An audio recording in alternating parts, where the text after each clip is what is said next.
The following program contains coarse language and mature subject matter. Viewer discretion is advised. Tonight, the CBC Winnipeg Comedy Festival presents Tying the Knot, starring Tim Steeves, Teresa Pavlinek, Kevin McGrath, and your hosts from Whose Line Is It Anyway, Colin Mockery and Deb McGrath from Little Mosque on the Prairie. And now, please welcome the very committed Colin Mockery and Deb McGrath.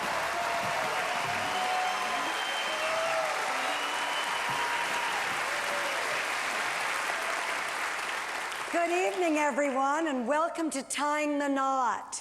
Or, as men call it, buying the cow. Other men. Bad, stupid men, bad men.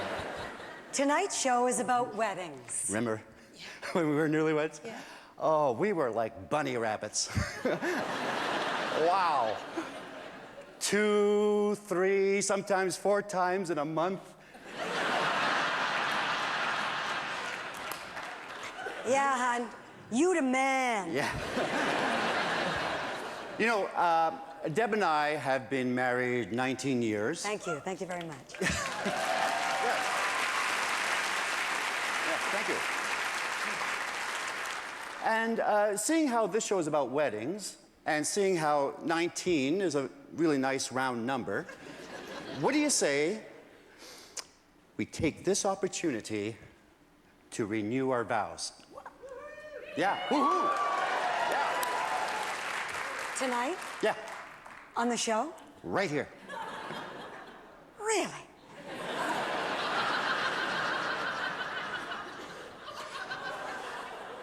Deborah McGrath, will you remarry me?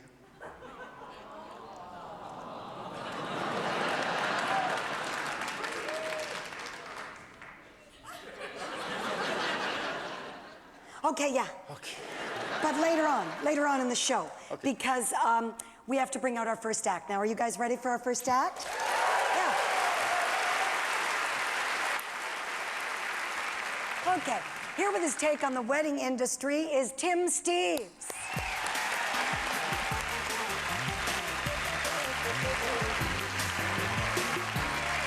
Thank you, Winnipeg. Thank you, Winnipeg. It's nice to be back. I am getting married in just a few weeks.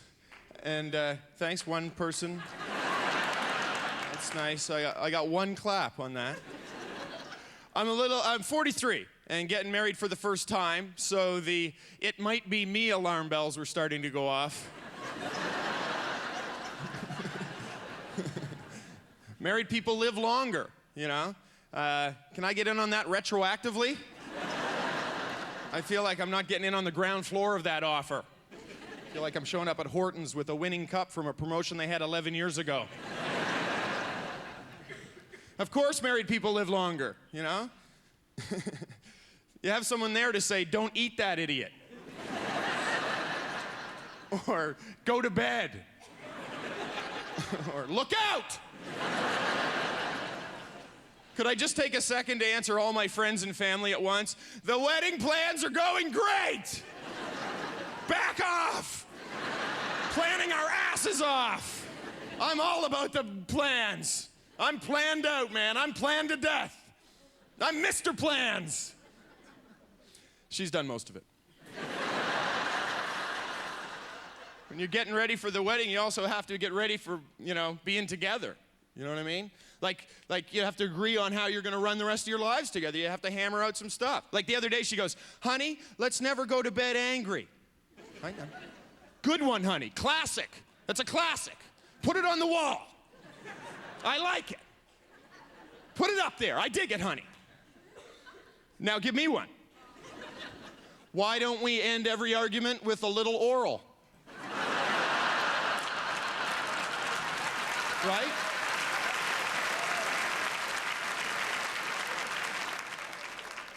I'm just throwing out ideas here, you know? Hey, we'd never go to bed angry. Right? You gotta get the ring, man. That's a whole thing. getting the ring. I like the jewelry outlets. They always ask about our 2-month salary guideline. Oh, I think you just explained it.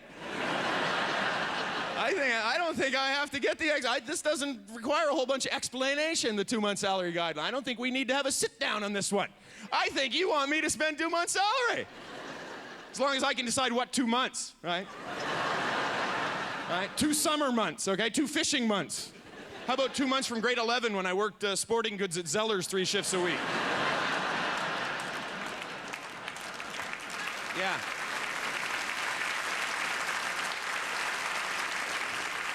There's so much prep stuff, I have no idea. The women could just make up stuff at this point, you know? And now it's tradition that the groom drive the bride's mother for some nachos. What? Come on. I'm calling bullshit on the nuptial nachos. My fiance insisted on the handmade invitations, you know, and I thought, I want to be a part of that process. No, I don't. No. No. I thought it would be creative and crafty. It was closer to a sweatshop vibe. You know what I mean? It took me 20 minutes to make one. It looked like a drunk 3rd grader did it. She put it on the fridge.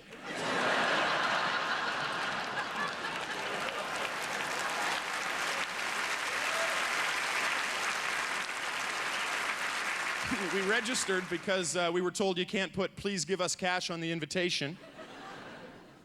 So we registered it at Scotiabank.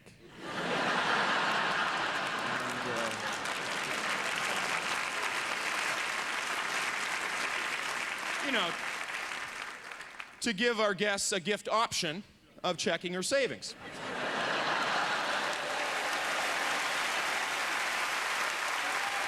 Thank you so much, Winnipeg. You guys are such a great crowd. And wish me luck. The next time you see me, I'll be in the institution. Thank you very much. Thanks a lot.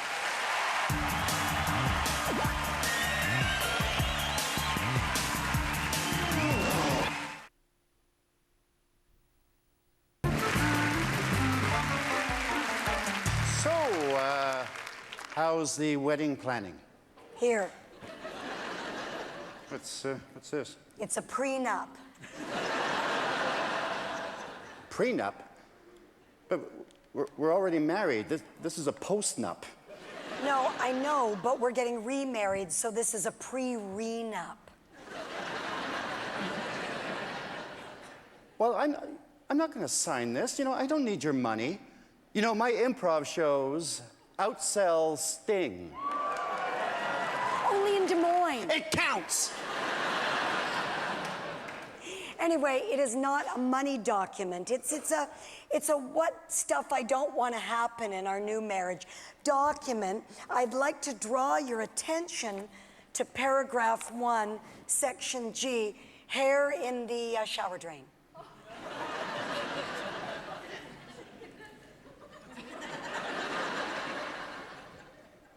I really doubt that's me.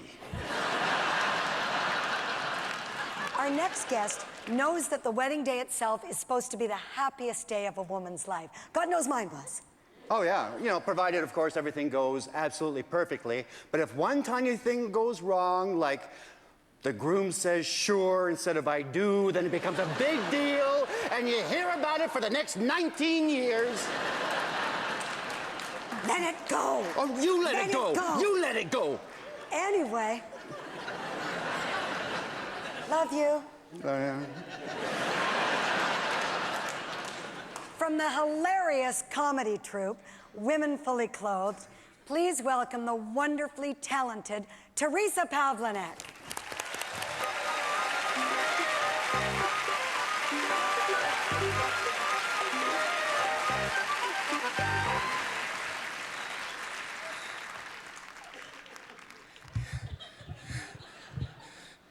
Hi. Hello. How are you? So the weather's crazy, hey?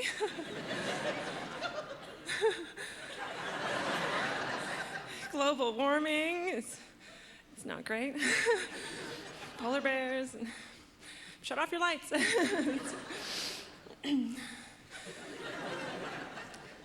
So, someone's gonna be pissed when they realize I'm not at the end of the conga line.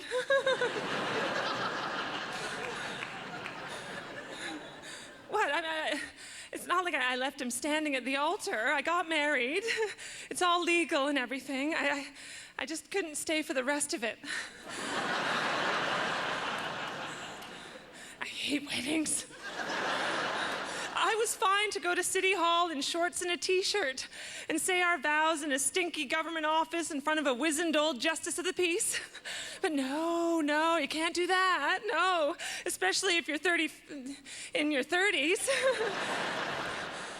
No, you've got to have a huge, expensive wedding to celebrate the fact that you finally found someone before your ovaries shriveled up and you died alone, buried under a stack of Margaret Atwood poetry.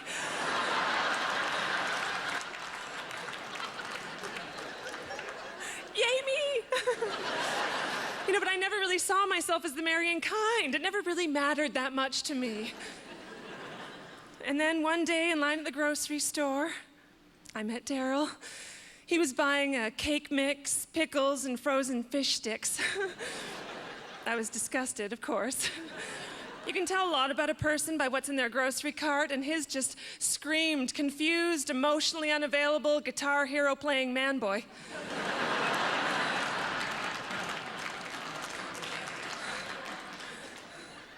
I should have known.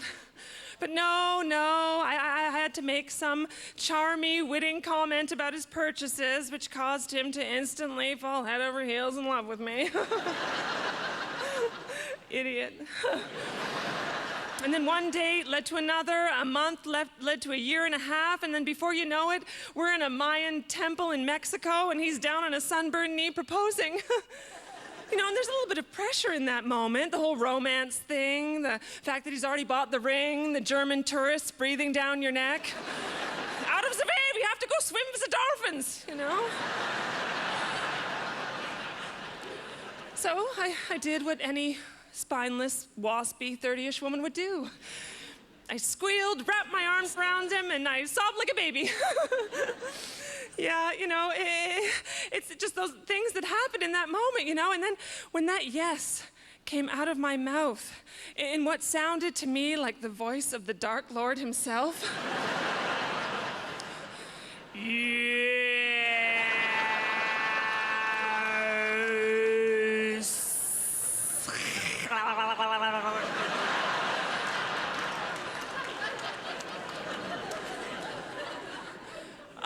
I couldn't believe it, something changed, everything changed. I went from a happy, relatively fun-loving person to a self-absorbed, list-wielding lunatic. And one thing leads to another. You have music, and you need cocktails, you have music, you have an ice sculpture, you need a man in a sari with a Chinese gong, And then you wake up on the morning of your big day, and you're trying to pour yourself into this medieval-looking corset-like contraption that's supposed to keep all your wobbly bits at bay while your mother's screaming at you that your father is a retard, and your recently divorced, already intoxicated maid of honor is demonstrating her pole dancing skills for your dirty Uncle Dave, and and I tried to stop and step back and breathe, think about all the wonderful things associated with this beautiful day. Screw that shit! This is my freaking wedding day, people! You could bounce a quarter off this ass from the weeks of vomit-inducing bridal boot camp I've endured. I've had my teeth whitened, my eyelashes tinted, my gray covered, my cellulite rubbed. I've had more things waxed than a gay pride parade, for God's sake. This ring costs more than my car. We spent our down payment on a house. I'm gonna be living in a cardboard box in the ravine. I am not an animal.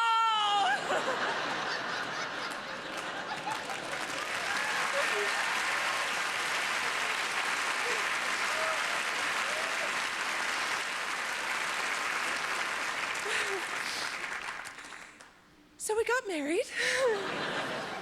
The flower girl shat herself.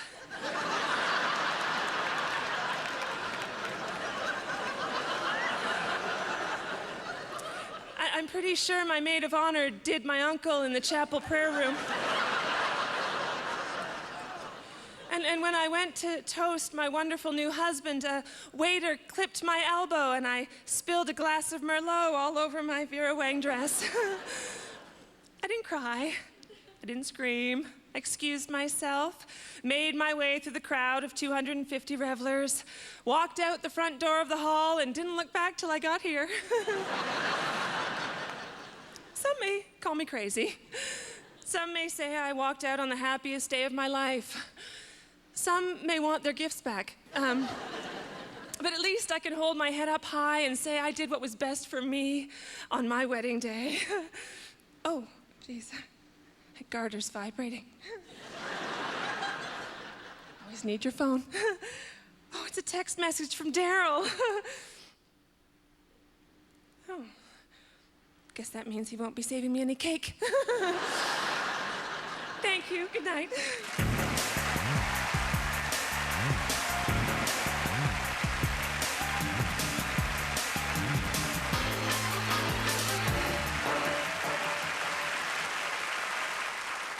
So, hon, how are your preparations coming?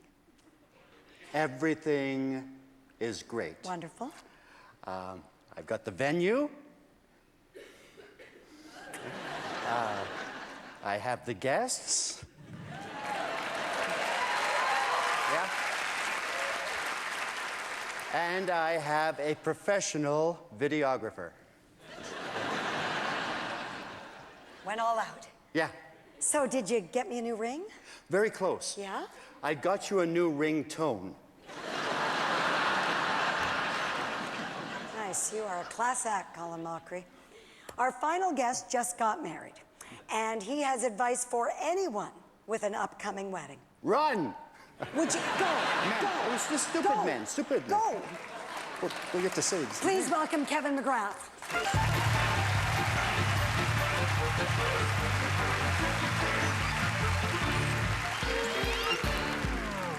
Thank you very much. Nice to be here on the wedding day. Not the wedding day, but you know what I mean. I'm a bit of an expert. I just got married. Thank you. God bless you. Thanks for caring. I did. I have a new wife now, and it's working. She's not new. She's like 40. But I know. You don't have to. But I think I know a little bit about weddings. I mean, and I think pretty much all weddings are the same, aren't they? I mean, whether you spend $500 or even $900. You know, two kinds of receptions, eh? There's the expensive one with the ice sculptures and the flowers everywhere and the tablecloths and the food and the people. You know what I mean? You walk in there and you go, wow, this is awesome. This is truly beautiful. Yes, thank you. Our wedding planner is very, very homosexual. You can tell. You can really tell. You know what I like? I like the old backyard. You know, the backyard reception at night with the patio lanterns hanging across and bathtubs full of ice and beer and wine boxes on every table, you know, and drunken little kids just running around, you know. And you walk in there and you're like, wow, this is truly beautiful. Who's your wedding planner? Our wedding planner, well, that would be Bubbles. Yeah. Nice job, Bubbles. Well, I just want everybody to have a good time, you know. Just Ricky and Julian are supposed to lost my little kitties. I can't find the kitties anywhere.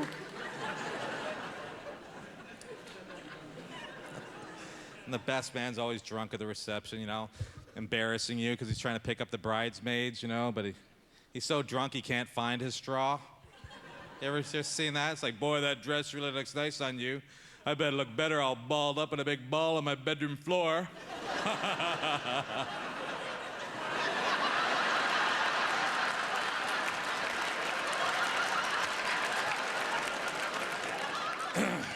So, how about breakfast? Should I call you or nudge you?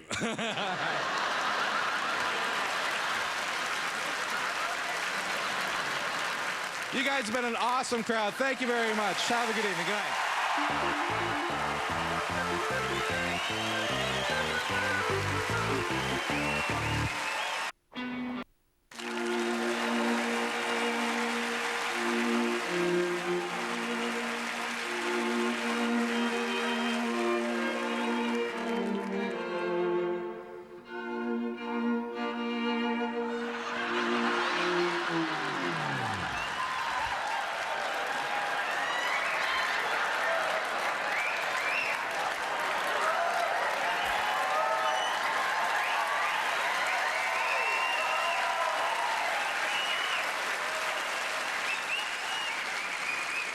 Well, this is awkward.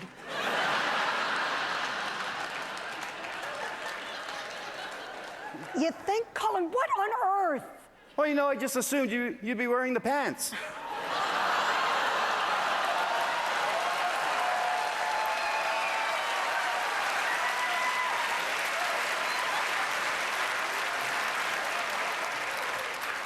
Well, let me tell you, this is a real mood killer.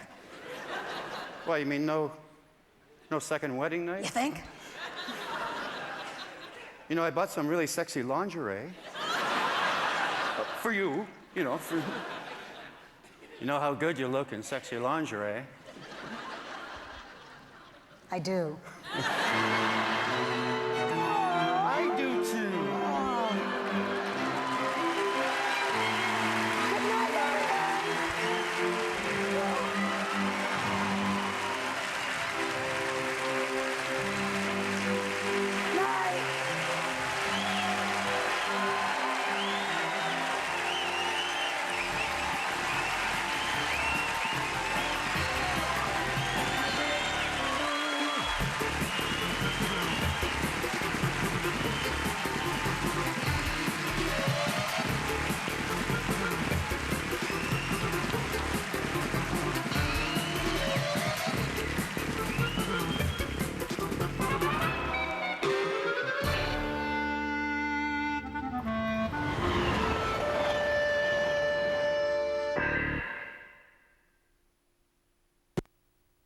The following program contains coarse language and mature subject matter. Viewer discretion is advised. Tonight, the CBC Winnipeg Comedy Festival presents Are You Kidding? Starring Mrs. Hughes, Risby, Al Ray, and your host, last comic standing finalist, Jerry D. And now, please welcome Canada's #1 dad, Jerry D. Thank you, Winnipeg. Wow, what a great event. Thank you so much. This is the Are You Kidding show, which hopefully you have some sort of affinity to kids, or none of this will make sense. I am a new dad, and the first time I was left alone with my daughter, I really give all the credit to my wife, because I don't know, I really don't know. You women have it really tough. You go through the whole 9 months, the delivery, and then you have to breastfeed and do all these things. I'm left alone with her for 4 hours, and I'm losing my mind. And I realized that one day, I finally figured out I was the happiest when my daughter had the hiccups. She can't cry when she has the hiccups. I don't know if any of you have figured this out. She'll be like, ah! And then she goes, I can't do both. I'm like, yes. So now when I'm alone with her, I try to give her the hiccups. I don't even know if that's legal. To blow in your child's mouth like some sort of CPR. I'm feeding her an empty bottle, hoping she gets the hiccups. It's awful. And my parents are in their 70s. And my wife's parents don't live here, where we're from in Toronto. So we have to use my parents as babysitters. It's not good using 70-year-old grandparents. Their solution, if she cries, is Tylenol, the liquid Tylenol. This is what they give her. I'm not making this up. I will come home, and they will say, she didn't eat a thing. She didn't eat a thing because you gave her 2 liters of Tylenol. It's all over her bib, just how she's like kind of dozed out a little bit. Can't cry with Tylenol saturating your body. And I know a lot more about kids. The kids that I don't know a lot about are the little kids, because I don't have experience with them, obviously, but I was a teacher. I was a teacher for 9 years. And it's a very different world now with teaching, with kids. And I remember getting hit when I was a kid. That's how afraid I was of parents and teachers. You would get hit if you swore. Now they don't care. They swear. I think teachers and parents should get like a one-hit pass every year from the government. Seriously, that's how you discipline. And that way, before a kid at school or a child that you have as your own is about to swear at you, they'll think, Did he use his pass yet this year? Well, apparently as you get older, you're supposed to gain a lot more maturity and perspective on life, a lot more patience, especially with kids. Apparently that hasn't happened to me yet, but it has happened to this next performer. So please help me welcome Mrs. Hughes.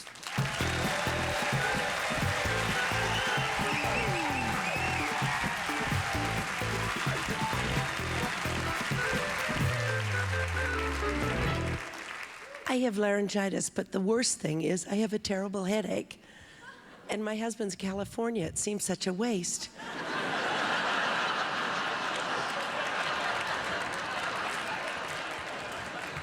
Now, is this blocking your view?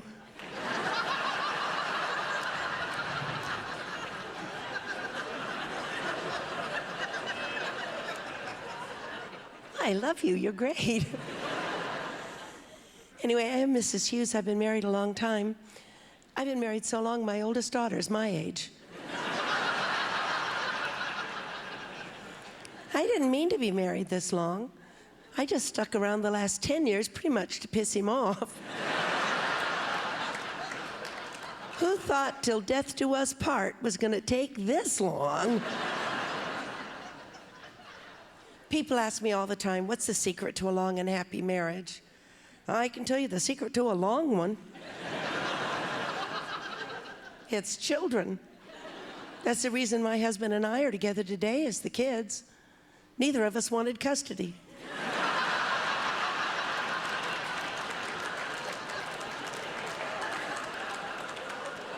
If any of you out there are planning on having children, take my advice and have natural childbirth.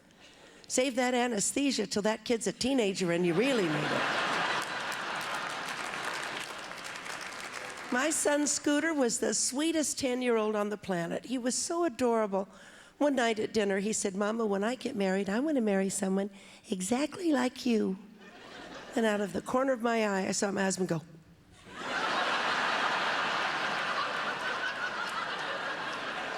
But 1 minute, Scooter's 10 and just an angel, and the next thing you know, like that, he's 15 and he's copped an attitude. We'd been fighting all day. He came over to me and he goes, so why'd you have me? Well, actually, we didn't know it'd be you.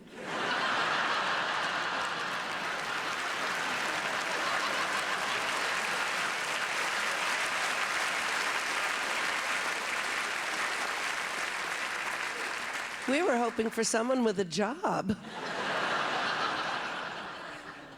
He's all grown up now. He's in love, and he wants to get married. She's nothing like me. First time I met Hiawatha,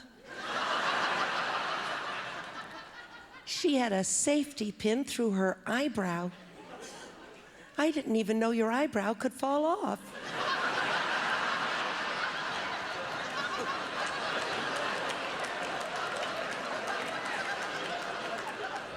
She had her fingernail pierced. I said, what is that? And she said, well, it's a little diamond. Thank goodness, I thought it was a booger.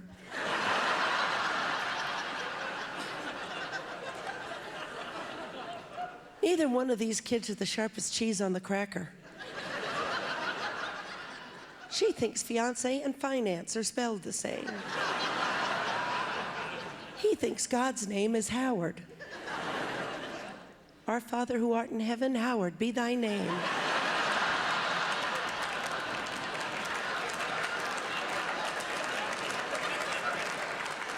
It's my fault. It's my fault. When he was growing up, I'd say to him, don't get smart.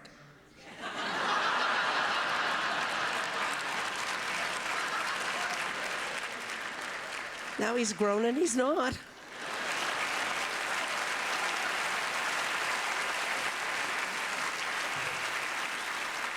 Thank you very much. You're lovely people. I had a good time.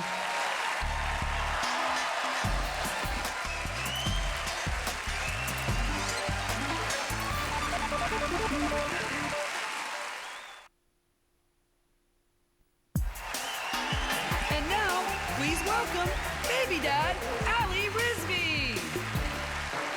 Thank you. It's good to be here. I've been getting to travel quite a bit and travel alone, which is nice. I usually travel with my wife. Yeah, most of you are probably thinking, how the hell does 12-year-old get married? That's the, Yeah, I look like Ralph Macchio. I've sort of accepted it. Been married for 3 years, and we got 2 babies. We got a 14-month-old and a 3-month-old. Yeah, thank you. I'm really glad I bought the condoms at the flea market. Yeah, what do I know? I'm 12.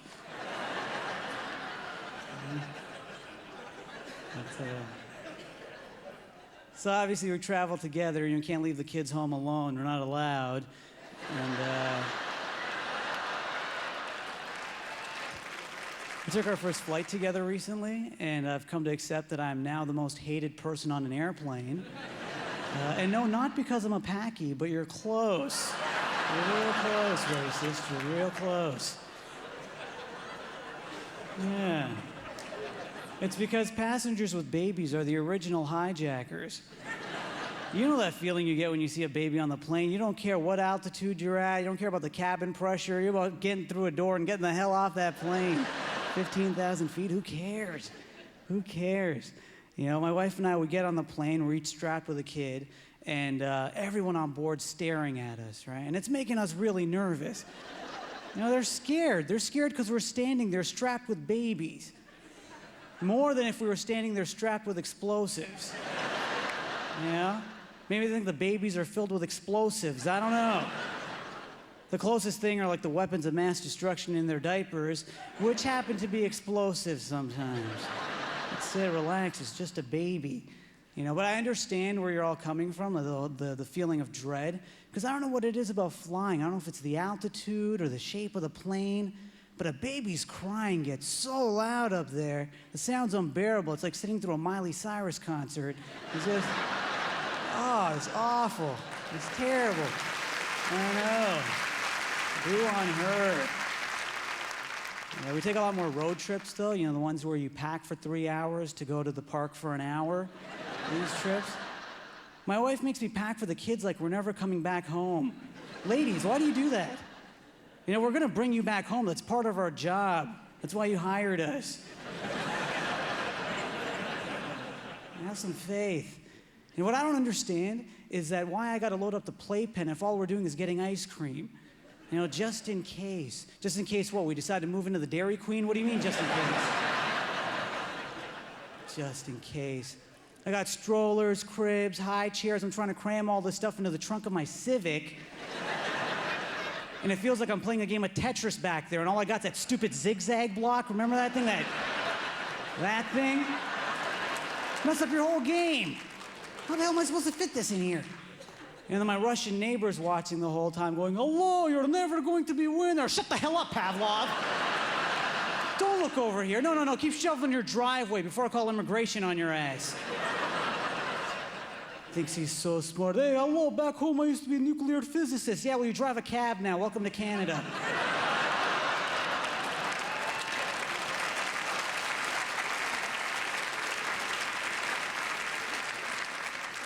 Another thing with traveling with kids is that you never get to go where you want to go anymore. Yeah, so forget New Year's in Vegas. You're spending New Year's with the Care Bears at Cops Coliseum. Frustrating. So I sit the wife down. I'm like, look, why are we doing these trips with the kids? They're not, you know, what's going on? Every journey that I take now feels like I'm going to war. We go for the kids. We go for the memories. I'm like, what, whose memories? The kids' memories? Our baby boy kicks himself in the balls. And he loves doing it. Okay? He's never gonna remember doing that, and he's never gonna remember these trips. And in classic lady form, she loses it, right? And she's like, well, what about the pictures? If we don't go on trips, we won't get pictures. The kids deserve pictures. Well, I didn't know it was such a big deal. Okay, I'm sorry, honey, I understand. The kids do deserve pictures. And with my Photoshop skills, those kids are gonna have the best vacation pictures ever. See, kids, here we are on the planet Jupiter. And look, there's your mom in her rocket pack.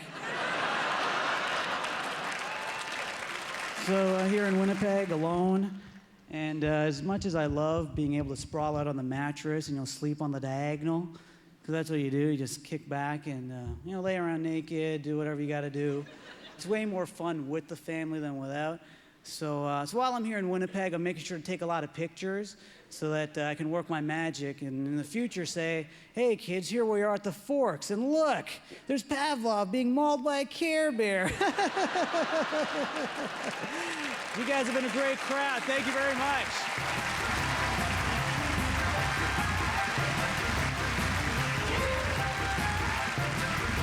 Wow. Hey. Oh, this is great. As I said, I was a teacher, so I know quite... Any teachers here? Yes. We know about your kids. I took phys ed in university, and then I couldn't get a job. Well, thank you. It's not hard. It's not hard. My first job, this is a true story, I couldn't get a job in phys ed, so I lied to the school, which backfired. I had to teach grade 12 history. I didn't even take grade 12 history. So I had to go home every night and read the chapters myself to learn what I was going to teach the kids every day. I'd even assign the homework like this. All right, kids, tonight for homework, I'd like you to read chapters 1 to 3, okay? And then stop reading. Don't go reading ahead, coming in asking questions tomorrow and stuff I haven't learned yet. I had this kid Duncan every day. Sir, what happened to the Mayan civilization? Like, what chapter are you on, Duncan?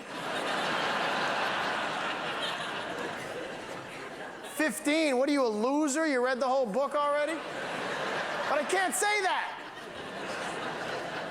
So I had to lie. This is what teachers are great at. We lie. We don't know the answer to something. We don't admit it to the kids. We lie.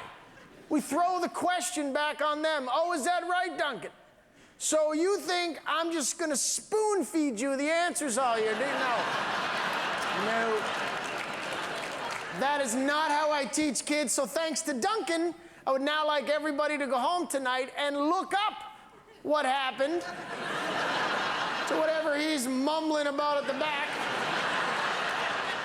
I would have this kid come up and write the question on the board in big letters, because I needed to see how he spelled Mayan, so I could Google it later myself. Thank God for Google when you can't spell something. At the top, it asks you, did you mean this word, idiot? Yes, I did, Duncan. Thank you so much.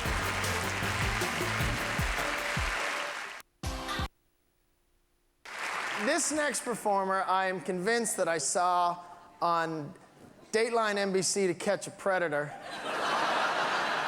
And when you see him, you'll know why. So just in case, you might want to hide your kids and not put any cookies out on the table later. But please help me welcome Al Ray.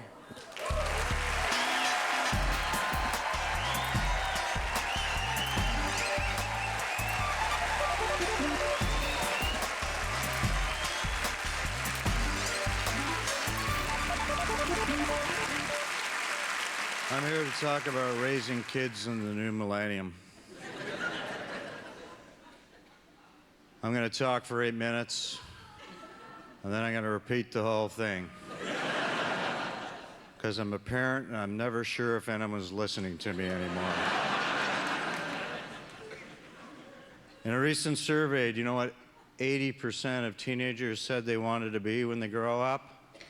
A celebrity. Even my 6-year-old kid, she wants to be a celebrity.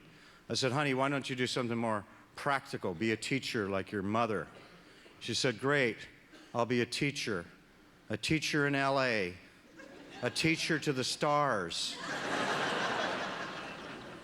Schools are getting bad, you know. I'm considering homeschooling my daughter, but I can't afford a metal detector.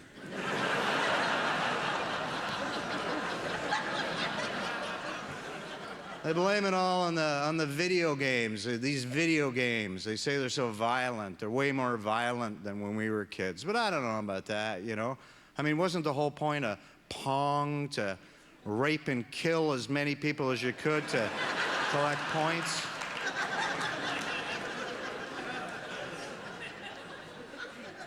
Or was I reading something into it that wasn't there?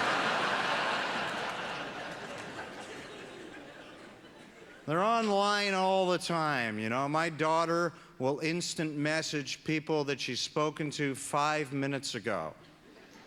What possible event transpired in the last 5 minutes that you got to talk about it?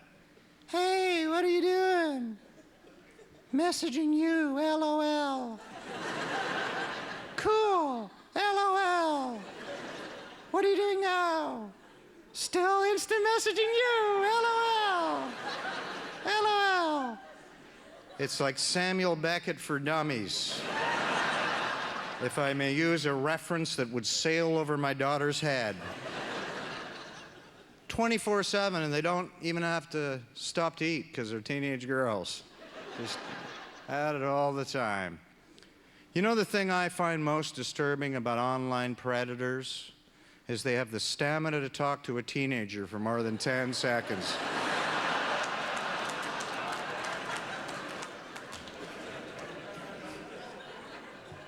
They say if you want to be safe, all the computers should be in the living room where everyone can see what's going on. All the computers should be in the living room, except the one in my office that I used to download porn and have online sex behind my wife's back. There are limits. It's us that's the problem. That's what I think. But, you know, kids, you know, we complain, but, you know, kids are great. And you know what? The thing about kids in this modern world is they are equipped to handle this more sophisticated world. And, you know, it's true. I mean, how many of you could steal a car? In and out. My daughter can fix our computer. I can't fix our computer. The computer I had when I was her age, a Commodore 64. Yeah. That was the year it was made. The wallpaper had lead in it. I took it in for a virus check. Rickets. LOL. So here's what I say, and here's what I'm going to leave you with. They may dress like hookers, but they're hookers with a heart of gold. Thank you very much.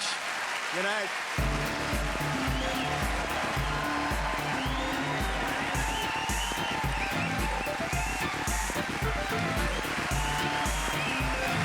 Well, folks, that is our show. And thank you so much. You guys were fabulous. And I know you probably have kids to get home to. My daughter's actually in the green room by herself, so I know my wife couldn't come, but she's fine. I gave her a little bit of Tylenol to tide her over. And I also think I just saw Al Ray head back there, so I'm gonna take off. Thank you so much.